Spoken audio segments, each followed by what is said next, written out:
Hello there. Recently, Sam Seder, the host of the Majority Report, which I'm not really going to talk much about because it's a very cringy program. I first became a Sam Seder because I was a libertarian back in the day and really wanted to listen to Walter Block talk about really anything. Yeah, cringy, I know. Of all the libertarians, I probably care for Block the least, someone who stands with Israel and likes to make arguments that somehow prostitution is a good thing. Man, a younger, dumber libertarian. Anyway, recently the aristocratic utensil made a hilarious joke where he called Kyle Kalinske, David Pakman, and Sam Seder the Three Stooges. And that's pretty much right. Kyle Kalinske has not been the same since Trump won. He's been tweeting nonstop about Elon Musk and Trump and how bad they are. The guy used to be a reasonable sounding populist, but is now nothing but anti Trump. David Pakman's election meltdown was legendary. I mean, the next morning, the guy was begging his people, meaning his fans and supporters, not to unsubscribe, begging them almost to the point of tears. And Sam Seder is the embodiment of the word smarmy. It also brings another verse to mind that it is better to keep your mouth closed. When you close your lips, you are deemed intelligent, even for a fool. I'm paraphrasing, but that's a verse from the Bible. Another one is a quote from, I believe, great Mark Twain, which is, "It is better for everyone to think that you are a fool than to open your mouth and to remove all doubt." Well, that's definitely true about Sam Seder as well. So why am I bringing up Sam Seder? Well, like I said, he had a debate recently where he sat down with a number of conservatives and something sort of interesting happened. A young woman sat down and said something to him, and upon listening to this, it really hit me hard that Sam Seder is ignorant on the history of the United States. Now, that shouldn't be a surprise, but this was proof in a way that's really, really impossible to dispute. You have to watch this video with no other conclusion than this guy is actually stupid and uneducated. Maybe he just fell asleep during his high school history class. Maybe he just chooses not to do any research about this topic. Let me show you what I'm talking about. Take a listen. What's the problem with xenophobic nationalism? Don't you think that's better for Americans in general? To be xenophobic nationalism is better? We should have a coherent culture. Everyone should be a part of the same culture. We should have assimilation. Which, do you get to choose what the culture is? We already have a dominant culture. What is based the dominant on culture? European and Christian values and identity. That is the dominant culture. White Christian, it's rooted in European identity. White. So your argument is that has been the dominant culture. Just to be clear, and we're not letting people assimilate to that. We're saying you should keep your culture, and this is why our culture is so divided. Your argument is that Trump is good for those who want a dominant white European culture. I mean, that is what America is. It's rooted in European identity and Christian values. That's what it has been. Would you really disagree with that? What is it then, if that's not the identity of America? Well, I think the identity of America... For the majority of time, America's been a country. You don't think that's been the identity?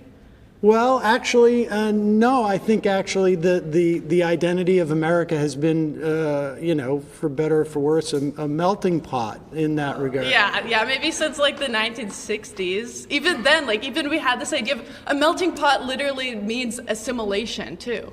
It means melting. It means you're assimilating to the dominant culture. Is that not what melting means? No, it doesn't and mean now you're instead we're saying there's something wrong with xenophobia. Dominant culture. No. I mean, look, I got to be honest with you, you and I have a fundamental disagreement. We will never see eye to eye on this. It's a choice. And I think what you're expressing, though, is really what the Trump movement at its heart is about.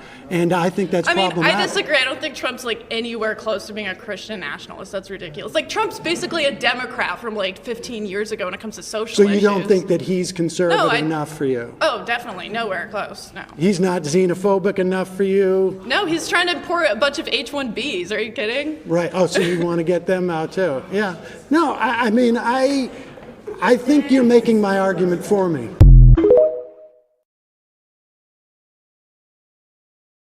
So in typical fashion, this guy is smarmy with an air of intellectual superiority that is based on absolutely nothing.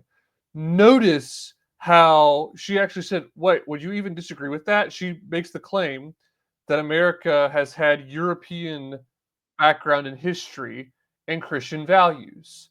And he says, "No, I don't agree." And she's like, "Wait, are you actually disagreeing with that?" Kind of incredulous because it'd be one thing if he was sitting there making the argument saying, "Well, yeah, but here's why that's a bad thing."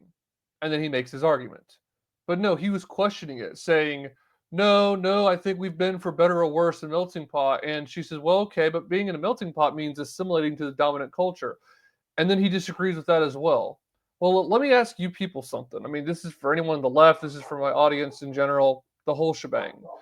If you are assimilating, if you are melting in a melting pot, what are you becoming part?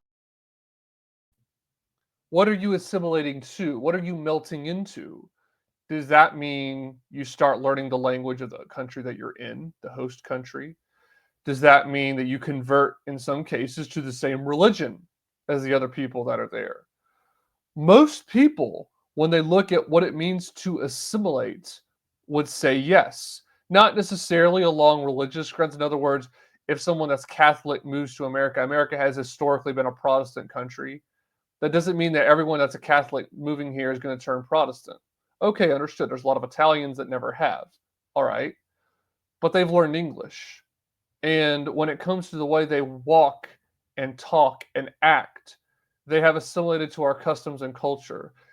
Unlike certain parts of Europe, where when certain feasts like Ramadan come along, or in which case that's actually a fast with a feast at the end, that has changed. They are not assimilating to European culture when they move, but it's because the mass Muslim migration.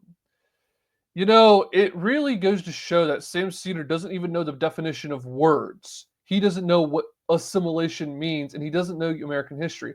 This one brought up, okay, yeah, like we've had a melting pot post 1960, but here's the other thing that Sam Cedar has right about the whole melting pot thing. Even if he wants to make the argument, well, no, before 1960 it was a melting pot. A melting pot of what? Do you really consider like the Irish moving to America as like some foreign culture? It was different to be sure, but they were white Europeans. Now, to be fair, they were treated badly when they came here. They were called all kinds of names along the lines of potatoes and potato farmers and stuff like that. But they were white Europeans though. They spoke English for years, if not centuries, although they still knew their Gaelic in many cases, but they knew English for centuries. So them moving here to this country, they didn't have a language barrier, number one. And did they, in some senses, have a culture barrier? Yeah. But it's not the same thing as a Muslim moving here who has both a lingual barrier and also a culture barrier and everything else. It's very different. A Catholic and a Protestant have more in common than a Protestant and someone that's Islamic. And the idea that he would say, well, it's a melting pot without any recognition that, okay, yeah, but it was a melting pot for Europeans, which is this woman's whole point, just goes to show the ignorance of this guy.